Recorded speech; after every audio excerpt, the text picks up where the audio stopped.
Ruth, capítulo 3, versículos 1 a 9, diz assim a palavra de Deus.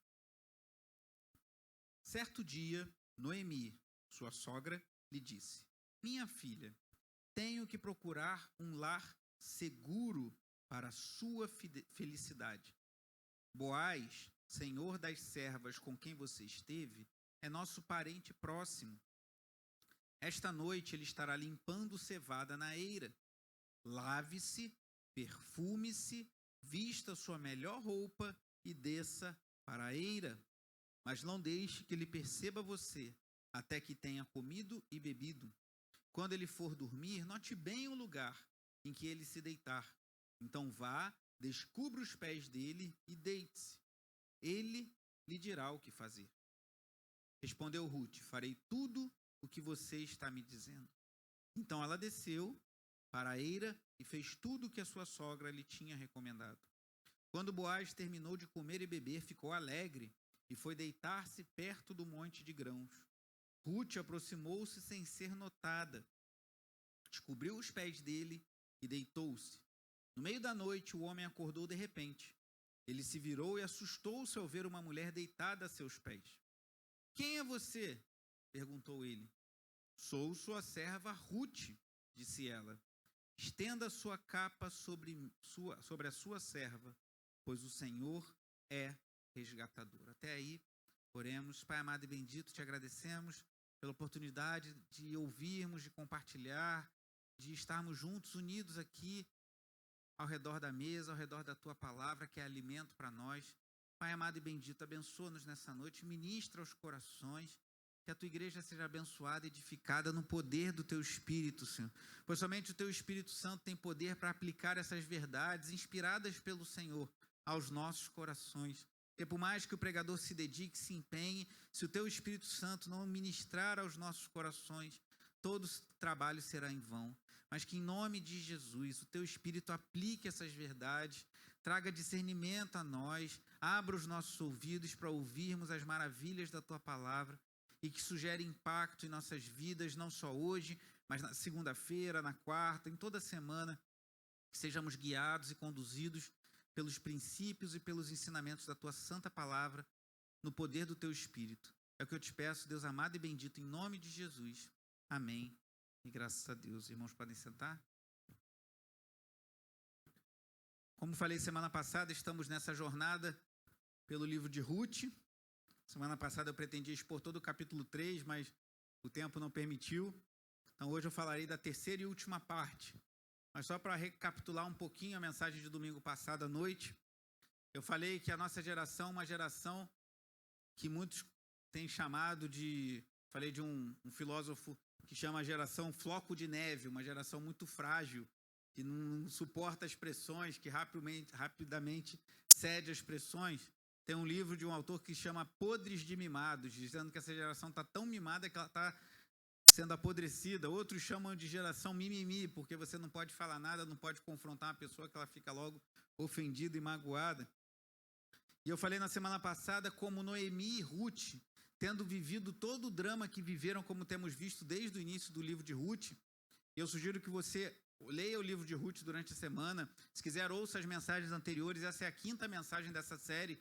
Uma sugestão essa semana, nós já temos 4 mensagens. De repente, ouça ao longo de cada dia cada uma das mensagens anteriores para você refrescar na sua memória, para você rever esse belíssimo capítulo, esse belíssimo livro das Escrituras, o livro de Ruth.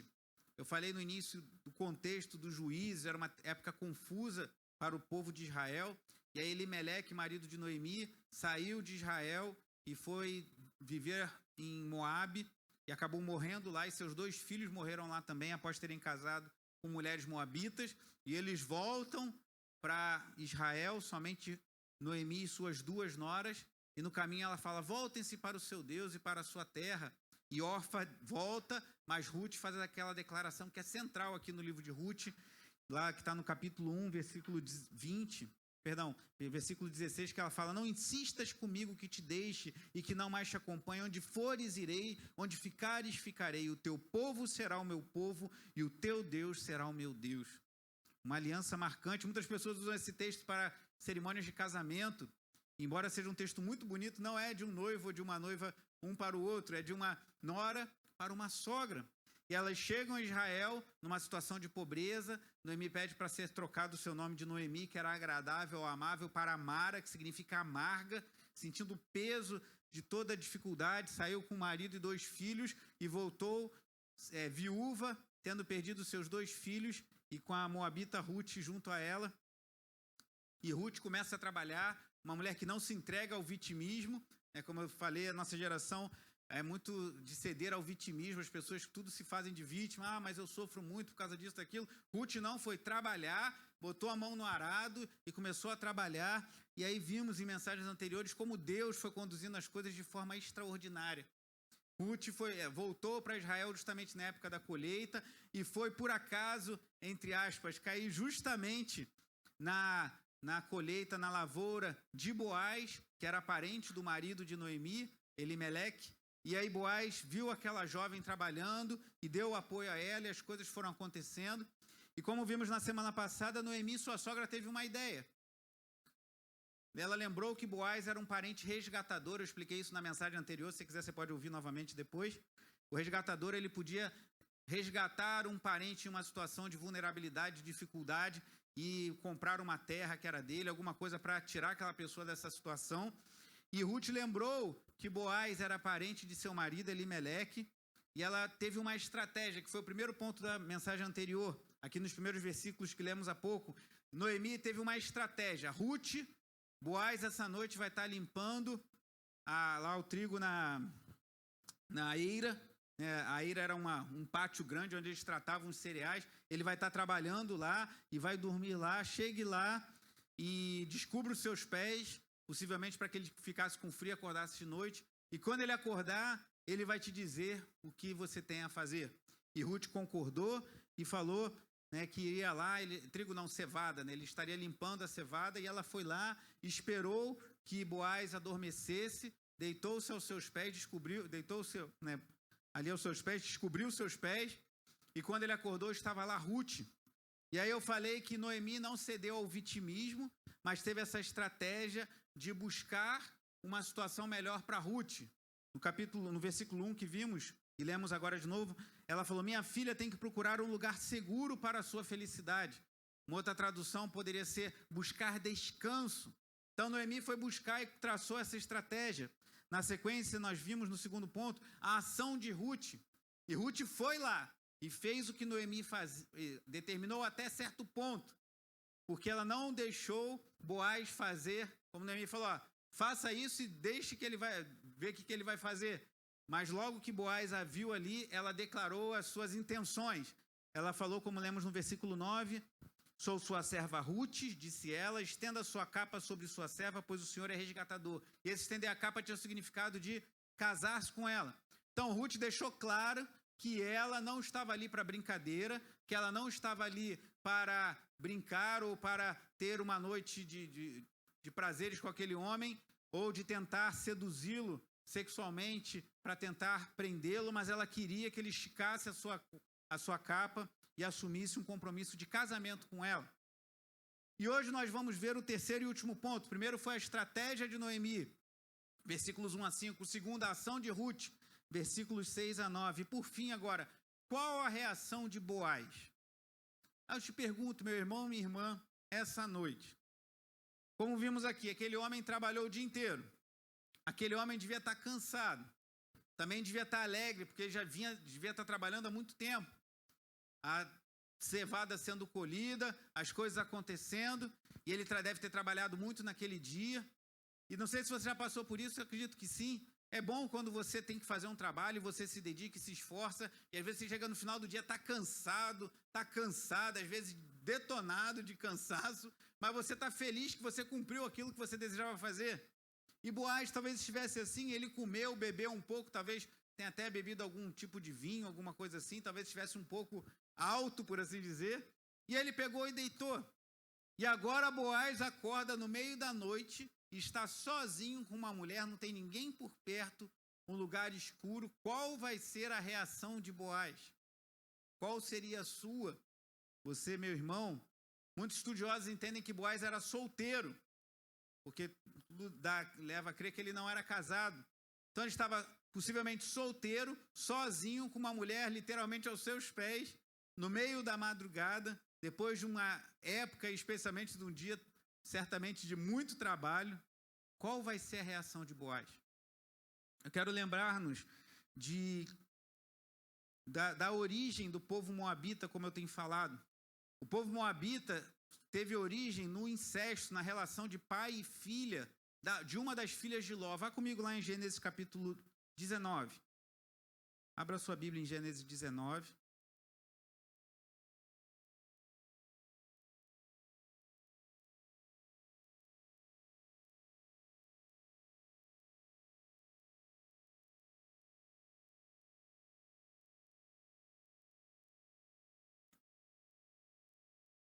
Versículo 30 em diante.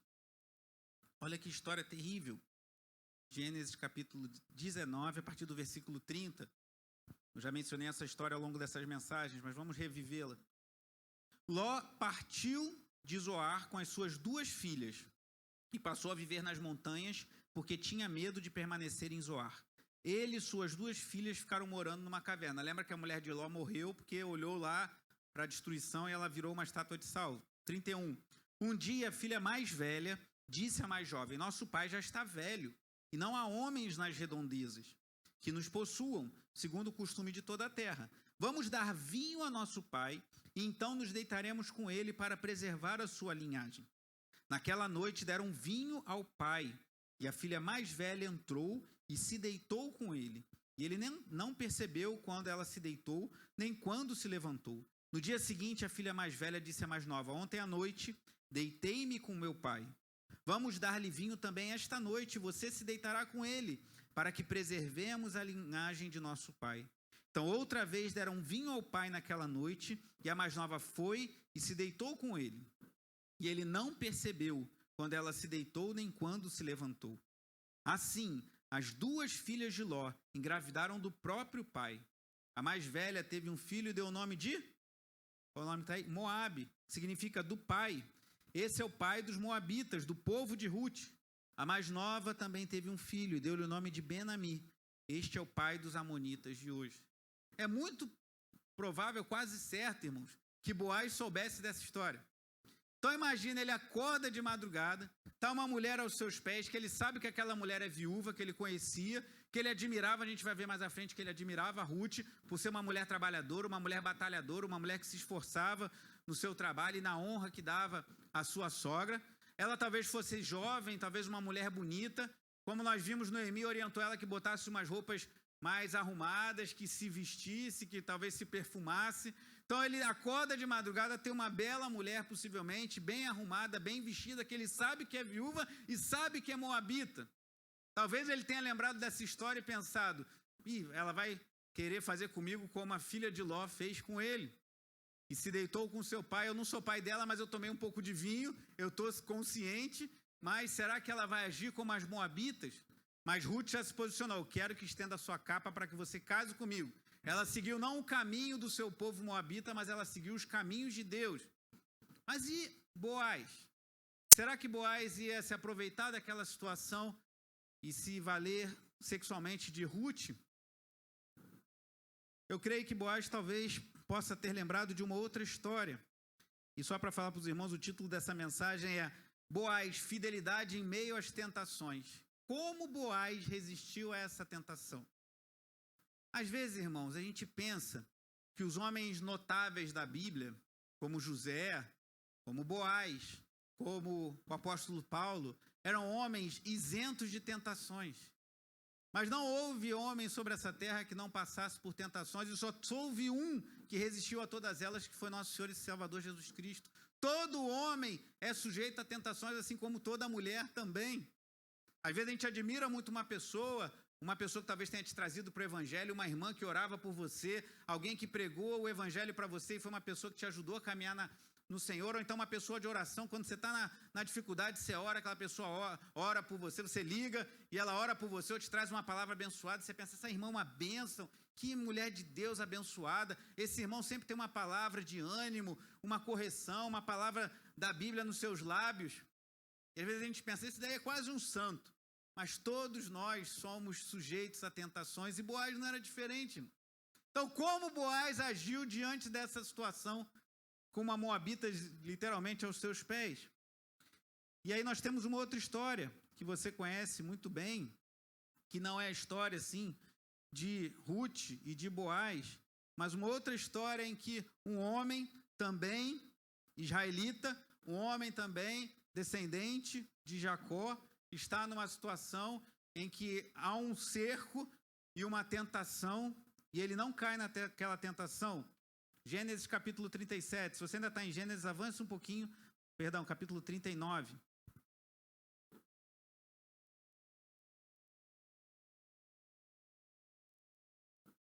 Gênesis 39.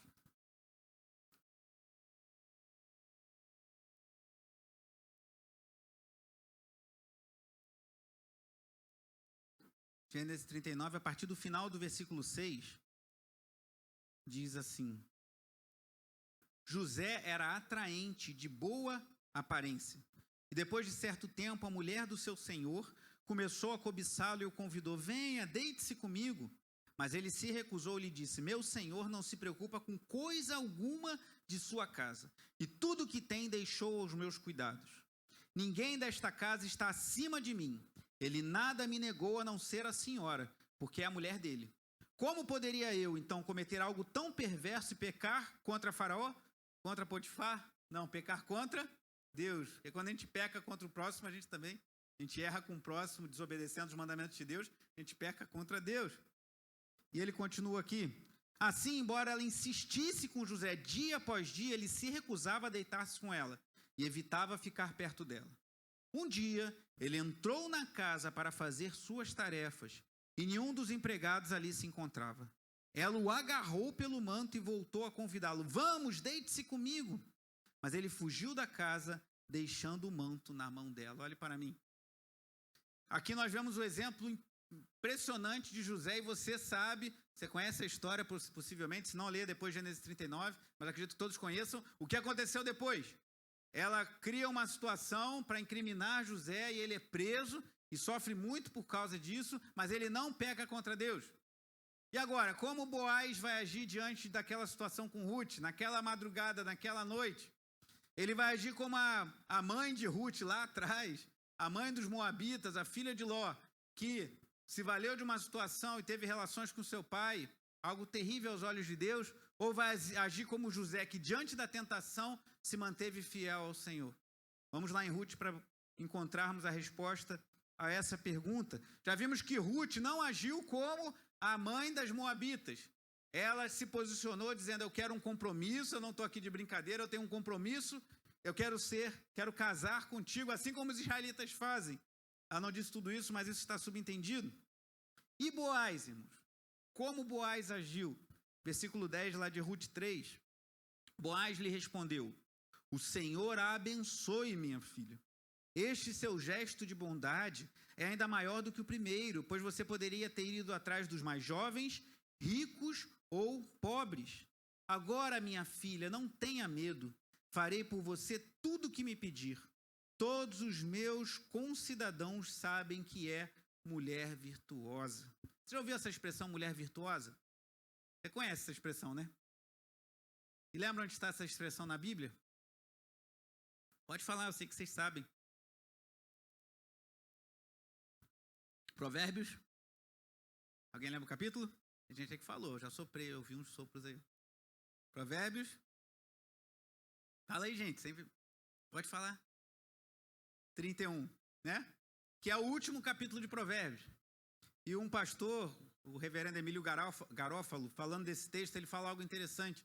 Que as Bíblias não têm sempre a mesma arrumação dos livros, especialmente a Bíblia hebraica. Então tem Bíblias, por exemplo, os livros do Antigo Testamento, na Bíblia dos judeus, eles são arrumados de forma diferente da que tem na nossa.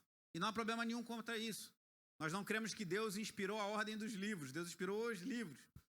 E uma das organizações possíveis dos livros, numa delas, Ruth é colocada depois de Provérbios. Então o que acontece? Se você lê Provérbios 31 toda aquela descrição maravilhosa da mulher virtuosa, uma mulher que trabalhava, uma mulher que honrava o seu marido, uma mulher que cuidava da sua família, e aí você acaba de ler isso nessa Bíblia, que não é a nossa, mas que bota Ruth depois de Provérbios, você acaba de ler aquilo ali, entra a história de Ruth. É como se nessa organização estivesse dizendo o seguinte, olha, Ruth é um exemplo vivo de uma mulher virtuosa, de uma mulher que honrou a Deus e honrou seus compromissos. E aqui, Boaz reconhece isso. Todos os meus concidadãos sabem que você é mulher virtuosa. E eu quero fazer uma aplicação aqui rápida para nós, irmãos, desde já. O teu passado te assusta? Você é o tipo de pessoa que quando pensa na sua história, no seu passado, no que viveu, isso te traz temores? Isso te traz medo de repente cair num pecado que você caía com frequência no passado? Ou isso te traz vergonha? Ruth chegou em Israel, possivelmente muito mal vista. Uma moabita, como diz o pastor Luiz Saião, moabita para eles era sinônimo de feiticeira. Então era vista como uma mulher feiticeira. Talvez fosse vista como uma mulher de um povo amaldiçoado, porque era um povo distante de Deus, um povo que tentou amaldiçoar a Deus, como vimos lá em Números, quando Balaão é contratado pelo rei de Moabe para amaldiçoar o povo de Israel e não consegue fazer isso, que aquilo que é abençoado por Deus ninguém amaldiçoa. E aí, talvez os israelitas olhassem, essa mulher é viúva, essa daí que veio lá de Moabe, que o sogro morreu, que o cunhado morreu, que o marido morreu. Só que Ruth era uma mulher íntegra, uma mulher virtuosa, para usar o texto aqui, a expressão aqui do texto, e por suas virtudes, por seu temor a Deus, por sua honra, por seu trabalho, por sua dedicação, ela começou a ser admirada, e talvez em poucas semanas que ela estivesse ali, alguns dizem que há poucas semanas que elas tinham voltado de Moabe, e rapidamente o povo da cidade, que o povo fala, irmãos, a gente não tem que se preocupar muito com o que falam de nós não, senão você fica doido. Mas devemos ter um bom testemunho, devemos zelar pelo nosso testemunho, ser cuidadosos com isso, mas não fica tentando descobrir tudo que falam de você, que você vai ficar doido. Que as pessoas comentam as coisas. E as pessoas começaram a comentar, essa Ruth, nora de Noemi, é uma mulher virtuosa. Olha que mulher trabalhadora, que mulher dedicada, que nora que Ruth tem, talvez que Noemi tem. Talvez alguns falassem, é melhor para Noemi ter essa mulher como nora do que muitas que têm filhos que não cuidam da sua mãe. E Ruth tinha toda essa honra e Boaz fala isso. Mas no versículo 10 que nós lemos primeiro, é curioso que ele fala assim, você poderia ter ido atrás dos mais jovens, ricos ou pobres. E aqui é algo interessante que a Bíblia sempre nos revela, irmãos.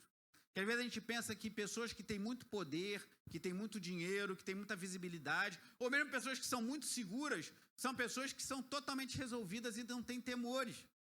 Mas, pensando um pouco além do que o texto nos diz aqui, talvez Boaz já tivesse interesse em Ruth. Talvez Boaz já tivesse de olho em Ruth. Essa mulher é viúva. Essa mulher, de fato, fez um compromisso com Yahvé, com Deus de Israel. Ela se converteu. Essa mulher teme a Deus. Essa mulher honra as suas alianças, honra a sua nora. Mas talvez Boaz falasse, eu já passei da idade. Como é que eu vou arrumar uma mulher jovem como essa? Às vezes, irmãos, as pessoas que você acha que são mais livres de temores, têm temores muito profundos que talvez ninguém saiba, só Deus. Porque todos nós temos nossos temores, irmãos. Todos nós temos as nossas, talvez alguma preocupação, será que isso vai acontecer? E talvez Boaz pensasse, Ruth se converteu de fato, Ruth é temente a Deus, Ruth é um bom partido, Ruth é um tesouro. Quisera eu ter uma esposa como Ruth. Mas ele olhasse, mas eu já sou bem mais velho que ela. Ela vai com certeza arrumar um marido mais novo, mais rico. E ele revela isso de certa forma quando ela fala, seu gesto de bondade é ainda maior do que o primeiro, pois você poderia ter ido atrás dos mais jovens, ricos ou pobres. E aqui eu vejo, irmãos, que Boaz, ele era de barro, igualzinho a mim, igualzinho a você. Todos nós somos frágeis, irmãos. Todos nós somos sujeitos à fragilidade.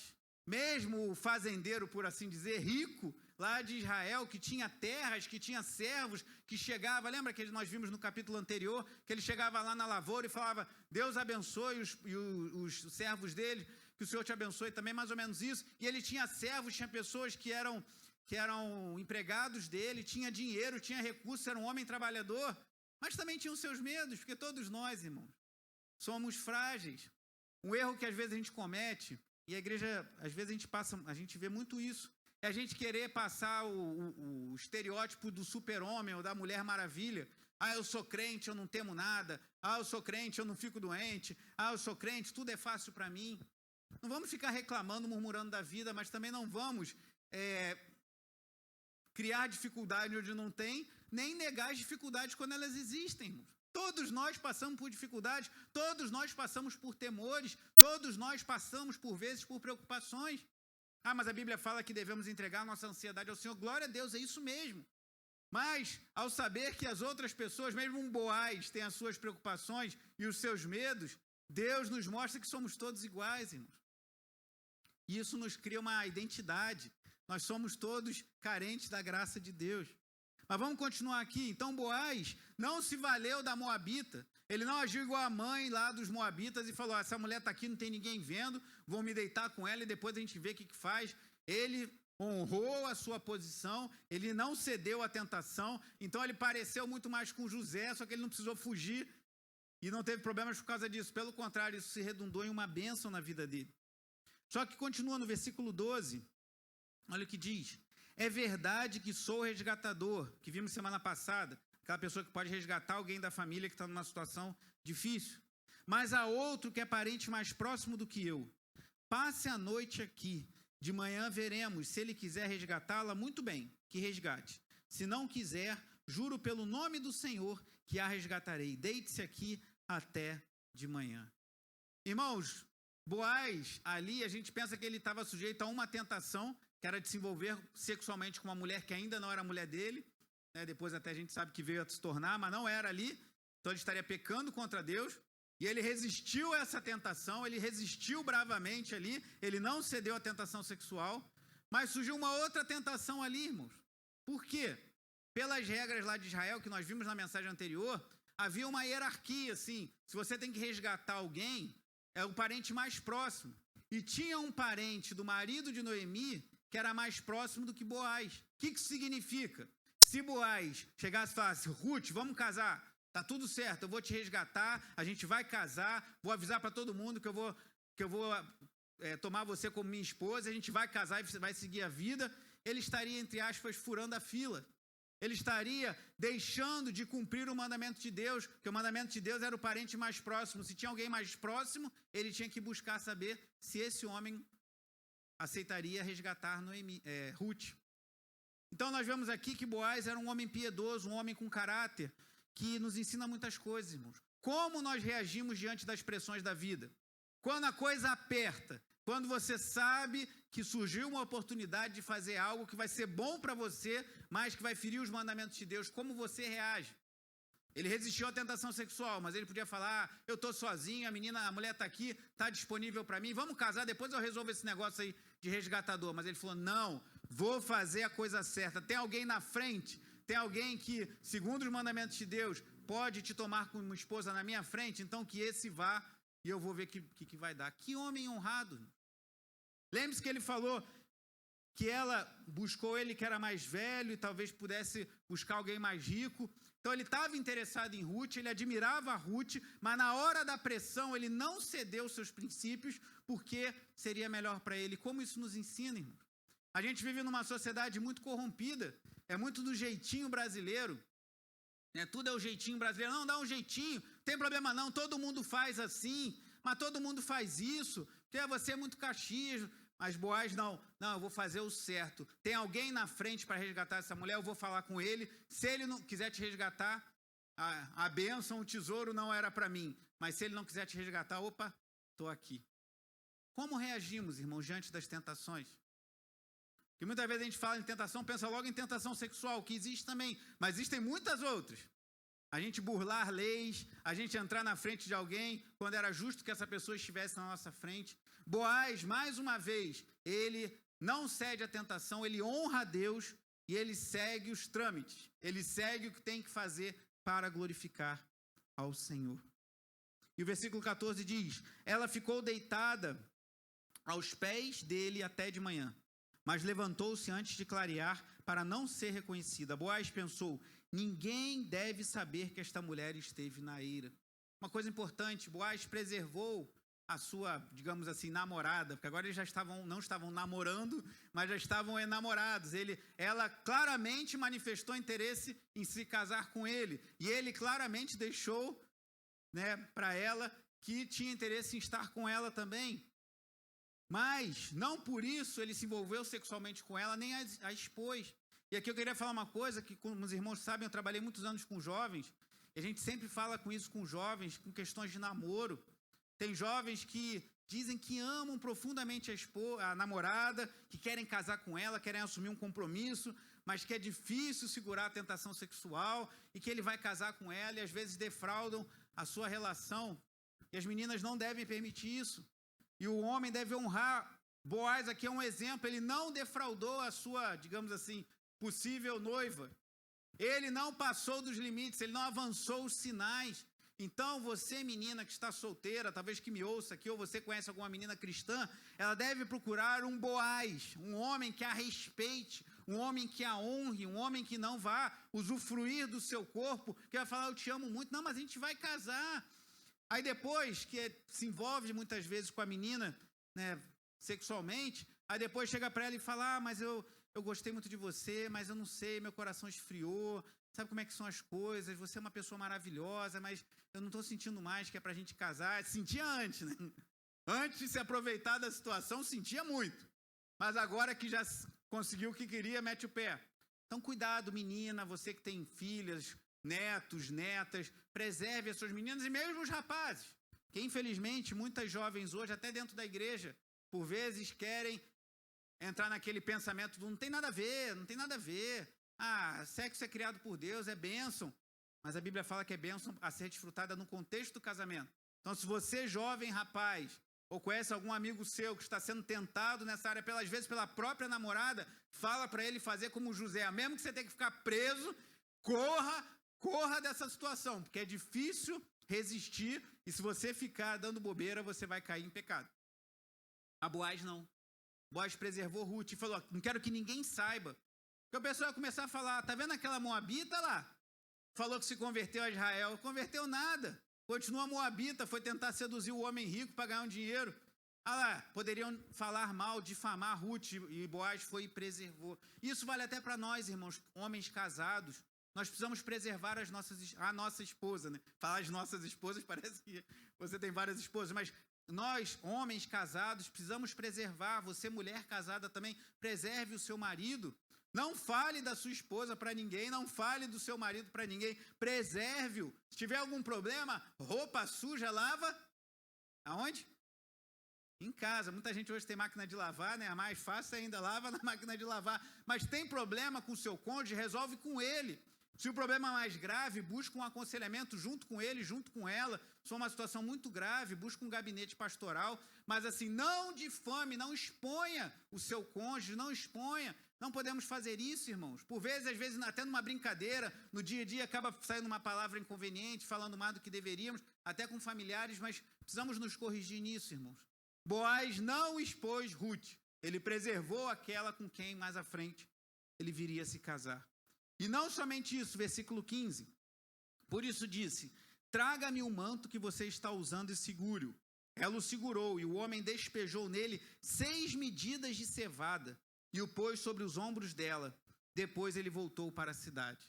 Boaz não somente respeitou Ruth, que não a defraudou, tendo relações com ela, ouviu ela, respeitou a ordem lá da hierarquia, falou, vou falar com quem tem direito primeiro, e ainda deu uma provisão. Ele estava lá provavelmente num monte de pilhas de cevada, de grãos, e ele deu uma provisão abundante. Só que tem um detalhe aqui interessante, que a Bíblia fala que são 6 medidas, mas não fala 6 medidas de quê? Que às vezes fala tantos éfas, tantos quilos, tantas medidas, tantos arrobas, tem várias medidas que aparecem na Bíblia, mas aqui não fala, só fala 6 medidas. Mas alguns comentaristas acham interessante esse número 6, porque é um número na Bíblia que muitas vezes aponta para a imperfeição, mas para mostrar que está próximo do 7, que é o número da perfeição. Ou outros entendem que 7 é o dia do descanso, o dia do descanso que Deus descansou no 7º dia, embora Deus não se canse, mas isso é um ensinamento para nós. Então talvez Boaz estava te dando, estou te dando 6 agora, e te preparando para o descanso que teremos se um dia nos casamos. Isso é uma hipótese, o texto não fala isso, mas é interessante você pensar que ele deu uma provisão para ela e, de certa forma, podemos entender que talvez ali tivesse uma promessa. Vai ter um descanso quando nós nos unirmos em matrimônio. Que coisa linda, irmãos. Embora o texto não fale isso explicitamente. E como Ruth ficou? O que aconteceu com Ruth?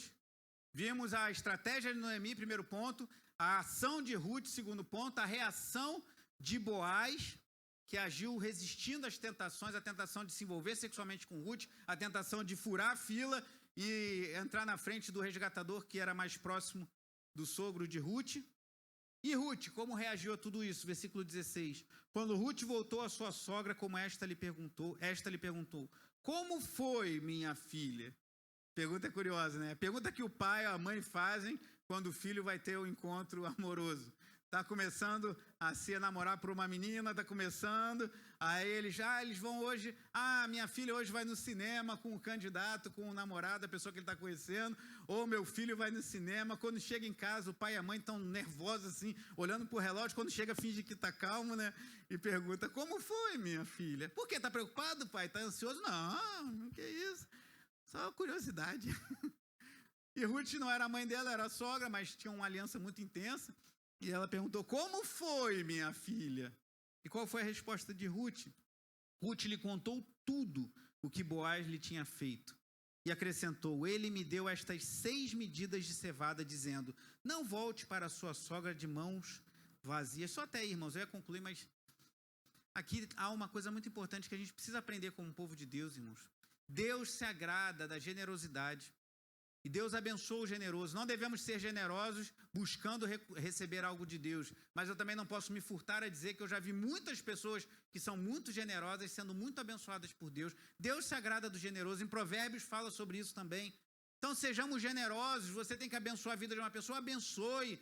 Seja, não é você dar tudo que tem, o que não tem, mas seja generoso, seja de coração aberto, abençoe mesmo a vida das pessoas, isso agrada a Deus, e Boaz também tinha essa característica. Ele era um homem que sabia ser generoso, era um homem que sabia dar aquilo que ele tinha, sabia se sacrificar, se doar pelo próximo. Ele falou, não volte de mãos vazias para a sua sogra, e ele foi lá. E aqui o final, versículo 18. Disse então Noemi, agora espere, minha filha, até saber o que acontecerá. Sem dúvida. Olha o que diz, essa frase é muito importante. Sem dúvida, aquele homem não descansará enquanto não resolver essa questão hoje mesmo. Você lembra o que Ruth falou? Está logo no início do capítulo, quando ela começou a esboçar, a dizer a sua estratégia para Ruth. Você está lembrado do que ela disse? Vamos voltar lá no versículo 1. Certo dia, Noemi, sua sogra, lhe disse, minha filha, tenho que procurar um lugar seguro para a sua felicidade. Esse seguro pode ser traduzido também como um lugar de descanso. Então, Noemi começa esse capítulo falando para Ruth, preciso buscar um lugar de descanso. Ela entendia que ela tendo um marido, um homem responsável, temente a Deus, isso traria segurança e descanso para ela. Ela ia trabalhar, ia viver a sua vida, mas ela tinha uma garantia de ter um homem que iria amá-la, que iria preservá-la, que ia cuidar dela. E ela falou, preciso buscar um lugar de descanso. E como termina o capítulo 3? Boaz sem descanso, querendo resolver a situação. Então começa buscando descanso e termina esse capítulo com Boaz decidido, determinado a resolver essa questão. Isso de fato aconteceu, como veremos na mensagem seguinte, já no último capítulo desse belo livro das Escrituras, o capítulo 4. Aquele homem não descansará enquanto não resolver essa questão hoje mesmo. E aqui eu quero fazer uma aplicação, irmãos, como eu tenho dito, porque Boaz foi um homem piedoso. Boaz foi um homem que é um exemplo para nós. Como foi José? Um homem que não cedeu às tentações, um homem que estava disposto a pagar o preço. José foi preso por ter sido, foi caluniado e preso injustamente por ter resistido à tentação com a mulher de Potifar. Boaz resistiu à tentação sexual. Boaz resistiu ao desejo de furar a fila para ter logo Ruth como sua esposa.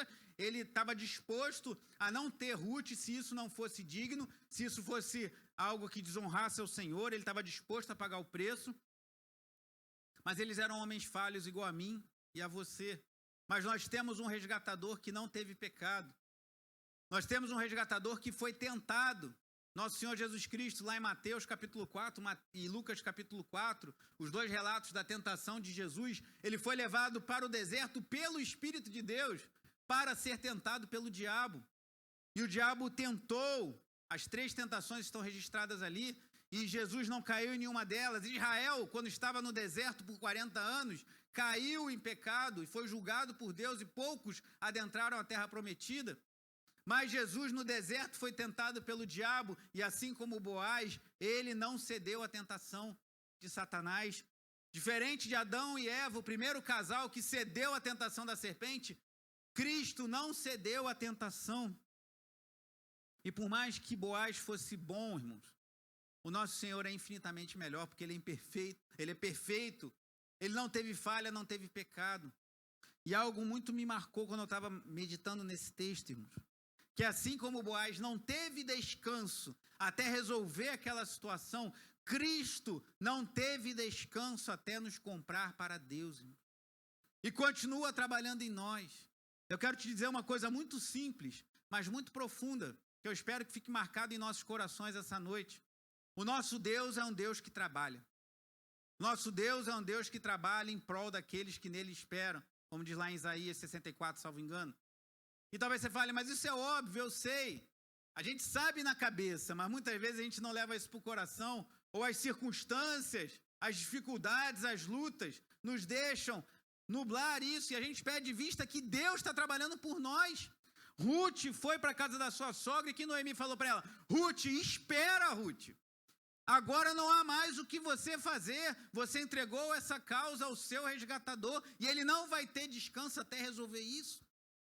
E assim é, irmãos, quando eu e você entregamos nossas vidas ao nosso resgatador, a Cristo, nosso Senhor, que precisava ser homem como nós para nos resgatar, mas também precisava ser Deus para suportar a ira de Deus contra o pecado. Cristo, 100% homem, totalmente Deus, ele veio e ele não teve descanso até nos comprar para o Pai. Louvado seja Deus. Vá comigo em Isaías 53, livro do profeta Isaías.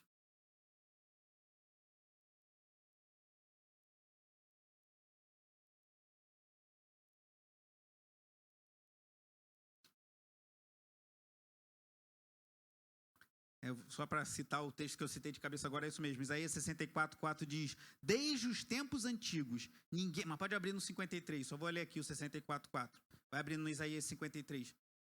Mas diz assim, 64, 4. Desde os tempos antigos, ninguém ouviu, nenhum ouvido percebeu, e olho nenhum viu outro Deus, além de ti, que trabalha para aqueles que nele esperam.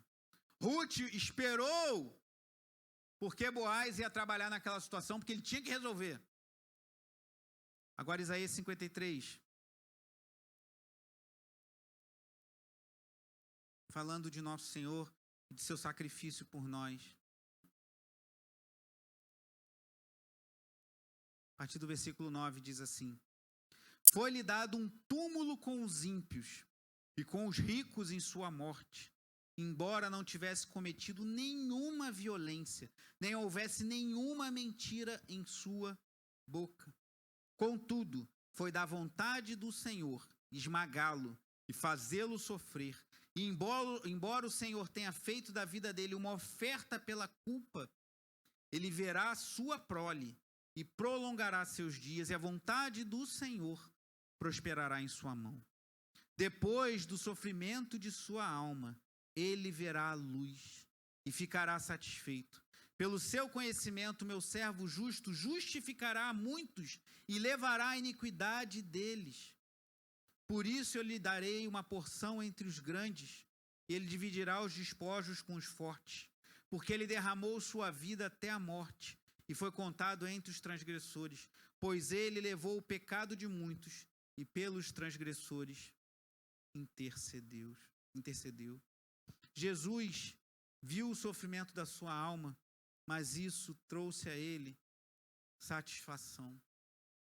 Ele não teve descanso. Deus Pai, a bendita Trindade, irmãos. Vamos voltar a falar da Trindade Santa, que é um só Deus, em 3 pessoas. A bendita Trindade não teve descanso e não tem até nos formar como povo exclusivo para a sua glória. Deus Pai, na eternidade, nos escolheu em Cristo Jesus. O Filho veio a nós e não pecou, e serviu e amou, e se mostrou como resgatador, sendo poderoso sobre os demônios, poderoso sobre as doenças, poderoso sobre toda a enfermidade, toda a dificuldade. Ele se mostrou e ele se entregou em nosso favor, e ele trabalhou para nos resgatar. E Deus Espírito Santo, ele trabalha em nós. Ele é que aplica em nós essa salvação, ele que aplica em nós essa justificação que temos ao confessar Jesus como Senhor, porque ele é justo e nós somos pecadores, mas pela sua obra e pela fé nele, nós somos declarados justos diante do Pai. Então nós temos um Deus que trabalha, irmãos. Nós temos um Boaz em nosso favor, nós temos um resgatador. Nós como igreja devemos trabalhar, devemos orar, devemos nos dedicar à oração, devemos cuidar dos nossos filhos, devemos cuidar dos nossos trabalhos. Seja um trabalhador zeloso, chegue no horário, se possível, chegue antes, também na igreja. Eu tenho falado isso para os irmãos, se prepare para os cultos de domingo. Se você puder vir no culto de manhã e se puder, prepare já suas roupas no sábado. Talvez você prepare o seu lanche. Tem pessoas que não precisam, tem gente que acorda às 5 horas da manhã todo dia. Aí domingo acorda às 5 horas da manhã, o culto é 9h30, a pessoa às vezes se arruma, toma café e fica sentada. Esse culto é muito tarde. Vou pedir para o pastor passar o culto para 7h30. Se o pessoal gostar, quem sabe, não sei quantos aqui vão achar uma boa ideia. Eu sei que alguns vão gostar, mas eu acho que é a minoria. Mas a maioria, se não se organizar, ou se tiver filhos pequenos como eu e minha amada esposa, tem que fazer uma logística, é quase uma, quase uma mudança para sair, cada vez que vai sair de casa com as crianças. E leva comida, e prepara isso, prepara aquilo. Mas se prepare, então também chegue mais cedo na igreja, se você puder.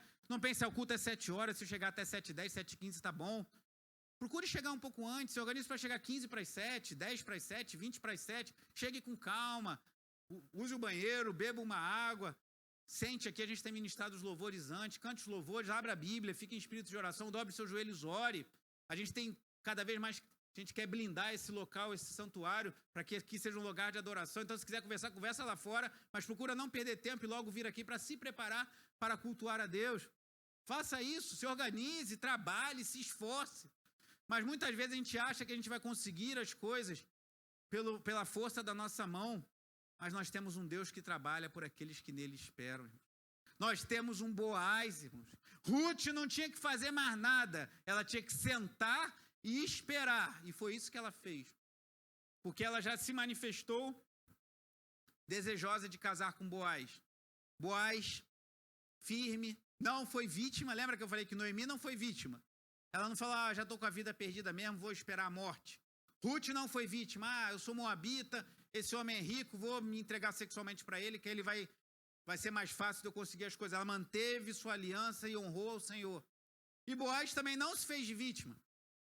Ele tinha trabalhado um dia inteiro, estava cansado. E ele podia ter falado, todo mundo tem um direito a um momento de distração, mas ele manteve seus princípios.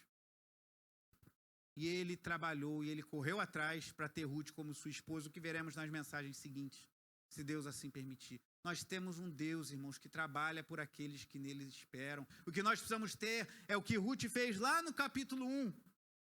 Uma aliança com o nosso Deus. Tu és o meu Deus, eu creio no Senhor. Mas eu tenho um passado moabita.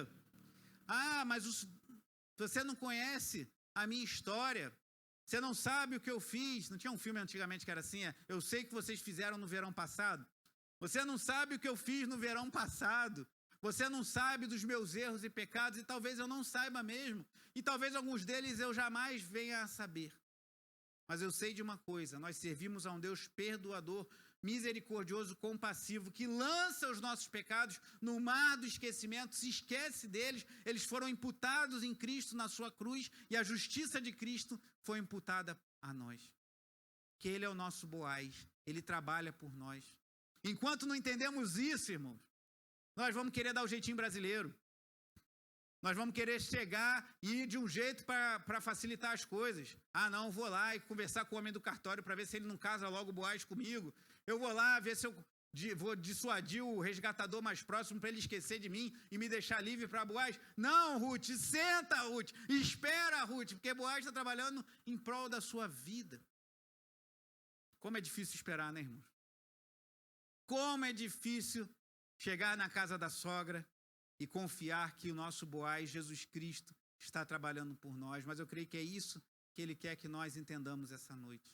Ele trabalha por aqueles que nele esperam. Ele é fiel, irmãos.